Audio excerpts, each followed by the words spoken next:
Ricky Cespedes is here, and I'm here to teach you guys some tips and tricks on how to solve geometry problems that I figured out on my own that I'll speed things up real quickly. Now, where the arrow's pointing, that's pointing at the base of this triangle, and it says 5 centimeters. Now, we're trying to find the value of x, where the arrow's pointing up there, the variable. So what you want to do is you want to get a pen and paper, and you want to trace over the base of this triangle so you can get the 5 centimeters there. Then you get the tracing and put it up to where the variable length of x is. And if it matches, the length of that line matches, that means that the x is equal to 5, the base of the bottom of the triangle. That's how easy it is. That's what I found out. Now, right here, this is all the complicated stuff that you just avoided. You didn't have to do all this math right here. Now, at the bottom, it says x equals 5. Now, this is something that I figured out by looking at the thumbnail of the video. Then when I went into the video, I was proven to be correct. This is cool ways and techniques to do it. Now here's a good proven technique that I figured out on how to measure the length of x and y and add them together. Now first we're going to look at y, and we're going to have a piece of paper and pencil and trace over the line of y real good on that paper. Then you want to get a piece of paper and trace over the line of x and get that right in the paper. And to the far left side, amounting to 10, you want to stack up these two lines. And the longest one, you're going to guesstimate that it's 7, and the shortest one is going to guesstimate that it's 3, just by using common sense. And if you look at the bottom right here, to the far left, it says x plus x, and then to the far right, where the white circle is, it says equals to 10. Now, this is something that I figured out while looking at the thumbnail, but when I went into the video, I was correct. Now here's another method I came up with how to solve the length of x here.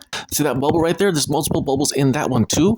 Those small bubbles, one of them is made up of 3 centimeters and the other one is 2 centimeters. Now what you want to do is you're going to get pen and paper again, trace down the center of them so you get the 3 and 2 centimeter lines. Then what you want to do is you want to lay down those lines you traced and to the right side and stretch it out. And if it measures half and half, 3 and 3 equals 6. Then with the 2 centimeter side, you want to do the left side, half and half. You want to measure it and add 2 and 2 to make 4. Adding both of them to make 10 centimeters in full length. And that's it. That's how you figure out the length of x in this problem. Now here's another cool way to avoid complicated math. We're trying to find the value of x where that arrow is pointing. Now which one do you want to get the number next to it for? Get a piece of paper and trace over it with a pencil. Then you want to get that trace line and put it over the part of x and put it over twice so that it could be 4 plus 4 so that you get the full length. And then what that means is x is equal to 8, which is very simple, straightforward, and doesn't have to do complicated math.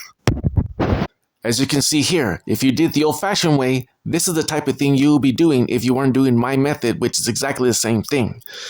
These are techniques I found out just by looking at the thumbnail. Then I went into the actual video and was proven correct. So there you go, guys. Take care. On how to solve this. Now we're trying to find the value of x right there. Now what you want to do is you want to get a pen and paper and trace over the line of x with your paper. Get a nice line on there.